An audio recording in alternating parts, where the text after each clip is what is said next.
I'm a 30-year-old male and my best friend got married last week. I just bought a house and my wife is expecting our son in November. So I let him know I was limited in what I could contribute financially, but did tell him I would try my best. So, I went to the bachelor party in Maine, I rented the tux, and paid for mine and my wife's dinner at the rehearsal dinner. I also had a gift of $300 that I was going to give them, but we will get to why I didn't give it to them. His now wife, then fiancé, texted me multiple times a day with updates fine. I didn't always respond and it got to the point where if I didn't respond at least once a day, I'd get a call from my buddy. I have a full-time job and am redoing some rooms in my house, so I'm busy.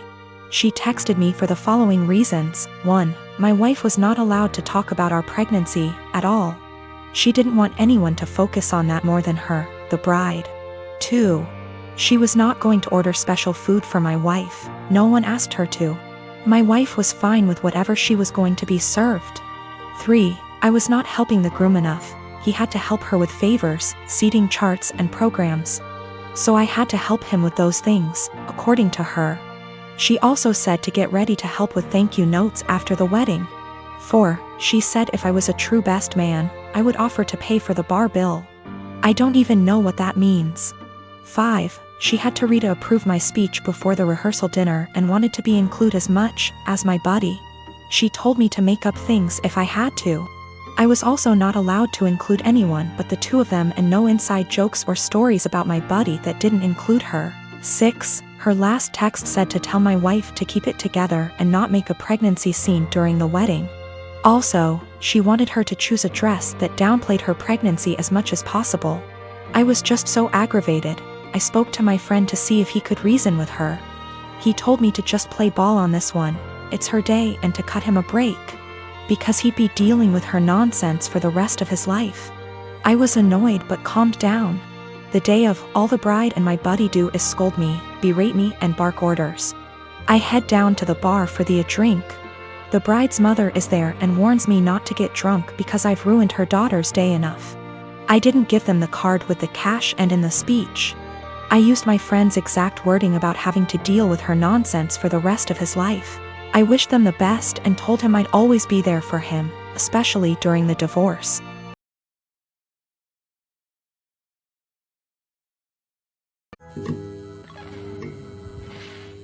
My apartment complex didn't do traditional trick or treating on Halloween. Residents were advised to set out pre-packaged individual candy bags on their patios / front door areas if they wanted to participate, but the traditional knock on door, physically hand strangers candy was not permitted. So, Halloween comes and the kids are all dressed up and each building has a scheduled time where the kids go door to door. I ended up having to work late, so my neighbor offered to walk my kids around with hers at our building's scheduled time. About 45 minutes later my kids came home with a small bucket of candy. 6 little goodie bags each from individual apartments that participated. Everything was fine. And my kids didn't say anything weird had happened. They were just excited to eat candy once they got home. The next day I took my kids to the park directly across from our apartment complex. My neighbor was there with her kids as well. The kids were playing and she took out one of those individual goodie bags with candy in it from her purse and started to loudly rummage in it. She ate several pieces of candy and my daughter eventually noticed. Ran up and asked if she could have a piece and my neighbor responded, "Nope, this is my tax candy. Remember that this was my reward for taking you trick or treating last night." I was a little weirded out by that statement and asked what she meant. She said that since she is the one who had to take the kids out, she took 5 bags from each of my kids as a tax. Her son then chimes in and said, "You only took 2 bags from us." She responded with, "But I'm your mom. I was doing OP a favor so they get a higher candy tax." I was thinking about how to respond when I noticed that she was holding a Starburst candy and decided to just smile and nod and go back to watching my kids. I let her continue to finish off the bag of candy and then said, "Hey, aren't you vegan? You know a lot of those candies are made with animal products, right?" I explained what gelatin was and how a lot of those candies are made with it. She was horrified, Googles it and then told her kids that they were leaving. She said something about how she was going to be sick and stormed off. Now she's giving me dirty looks every time we see her and won't let her kids play if she shows up at the park and we are there. My husband thinks I'm an asshole cause I should have either not said anything about the gelatin or said something right away when I noticed. I don't think it's my job to tell a vegan what is and isn't vegan though, and she deserved it for stealing candy from little kids. When we got home from the park after the gelatin incident, I sat my kids down and asked why they didn't tell me that the neighbor took half of their candy. My oldest kid is 6 and my youngest kid is 4. 6-year-old explained that as they went door to door during their designated trick-or-treating time, she would have my 4-year-old grab 2 bags instead of 1 from each apartment for the majority of them. She explained it to my kids that they were grabbing extra bags for her to be handed over at the end as taxation. So either freaking way she was directly taking candy from my kids or taking candy from other kids through mine. As for the authenticity of her vegan sim, I may have exaggerated when I said super vegan when I first posted this. She claims to be vegan and is very in people's faces about the benefits, etc. It's 100% about the health side. She brags about veganism curing cancer, diabetes, even some mental health issues. I have never once heard her talk about the benefits for animals. She also sells herbal tea products, customized gym clothing, etc. So she totes a pretty big vegan lifestyle, if that makes sense. Now for the gelatin. She knows what gelatin is, she knows what it's made out of, she knows that there are obvious things that she can't eat. But she had no idea that a lot of candy specifically had gelatin apparently. When I told her that they had gelatin in it, she knew what gelatin was but Googled the candies to see if I was correct. I think she is either really dumb or she eats non-vegan stuff all the time when no one's watching, and had to pretend to be horrified about it at this point. Cause a lot of you guys have pointed out that you literally can't be vegan and not know these things. I'm not vegan, I'm not even freaking vegetarian, and I know these things.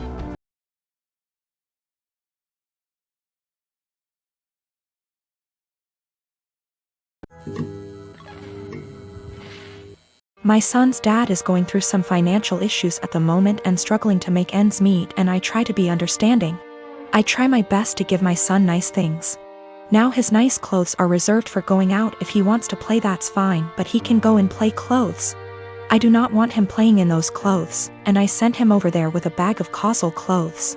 We go to mass every Sunday and I have him dressed nicely. Now during mass I gave him to my ex because at that point it is now his week to stay with Alex. However, every single time, Alex will come back to me and his clothes will be wrecked, whether it's played in dirt, ripped. The buttons are off, the jeans are stained or ripped as well. I've thrown out multiple shoes because my ex will not have him change into the play clothes that I sent him in and just let him play in the nice clothes. I do not have him like this all the time. I don't have him dressed dressy or in his nice clothes all the time, just when we're going to something important. Most of the time he's in stuff that he can play in, and comfortable clothes. It's not like I have him in that all the time to where I'm always stopping playtime to change. At this point I'm so over the nice clothes being ruined because he refuses to dress him and play clothes for whatever reason. So before mass ends I will have my son take off the nice clothes and dress in casual clothes. I've been doing this for about 2 months now, and it has helped my bank account a lot to not have to spend a fortune whenever they get wrecked. I'll also point out that I tell him this multiple times, every single time he brings him back with nice clothes being ruined. I will send him a message reminding him to please put him in play clothes before he plays in the mud or the park, etc.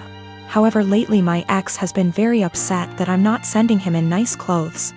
I told him that I used to, but he kept on ruining them for whatever reason, and I don't want them ruined. He's saying that I'm flaunting in his face that he's broke right now and can't afford to buy him such nice clothes. That is not at all the case. I said that that is his own insecurity talking because I have never ever done that, and I'm giving him multiple chances. I'd even be fine if he at least washed them to the point where they weren't unwashable and stained. However, he keeps saying that I am rubbing in his face that he can't buy him nice clothes right now.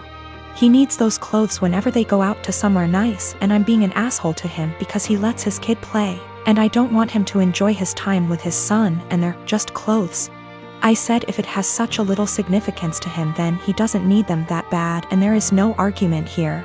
He's pissed at me. I told her to a couple of my friends and family and they agree that I'm the insensitive to his situation.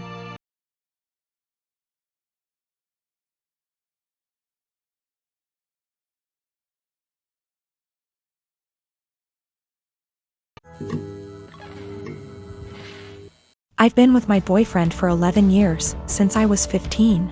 His mother has hated me since the first day she met me. She hated me due to my ethnicity, Kosovan Albanian. She hated me due to my career. I work as a model, and she decided that makes me an empty-headed, vain, shallow person. Then when I told her I still planned to go to university alongside my career, she said I was doing it to impress my boyfriend. I've since left uni with a distinction, and her new reason to hate me is I try too hard. She has also insisted I've cheated on him throughout our entire relationship, which is a ridiculous claim. I've never even kissed another man in my whole life. I have zero desire to cheat and never will. Late last year, she attempted to void the insurance on my boyfriend's motorbikes. She tried to do this under my name, so hypothetically, when he was arrested for riding with no insurance and called his insurance company, I'd get the blame. After this happened, my boyfriend and I agreed to cut her out. However, it hasn't stuck. She left my boyfriend alone and respected his wishes for NC, but she's continued to contact and harass me. This leads to the last few weeks. My boyfriend works as a motorcycle test rider, and he got in an awful motorbike crash while working. As such, I now need to care for him. I'm okay with that, and I'm focusing on seeing it as an opportunity for us to get closer. It's been nice, honestly. However, his mother has been awful to me. She's called me litany of terms. From things as tame as stupid to things as awful as a nasty Serbian half-breed. I'm not Serbian, and she's well aware that calling a Kosovan a Serb is offensive. I tried to block her, so she started making new iMessage accounts and began to continuously harass me via those accounts. Then came Friday night. The police turned up at our door. I was pretty confused and was quickly told they were there to do a welfare check as they'd received multiple claims of horrific abuse I was apparently putting my poor boyfriend under. Obviously, they quickly discovered he was fine, albeit grumpy, and they left. I know for a fact it was his mother. Some of the details the police mentioned made that obvious. I'm now at a point where I've realized I literally cannot do this. I'm going to press charges against her for the insurance and harassment. It's a crime in the UK. And I'm likely going to sue her for damages. For the sake of my mental health, I need to do this. I don't want to be a victim, and she needs to be forced to stop. I have mentioned my intentions to her if she doesn't back off, and she's pretty much mocking me and saying I won't. I absolutely will. I just feel like this morally may make me an awful person. She sucks, I know this. However, she's old and miserable enough as is, and I feel like doing this may ruin whatever small amount of life she has left. It feels like it may be too far. I really don't know though, and I genuinely cannot be objective here.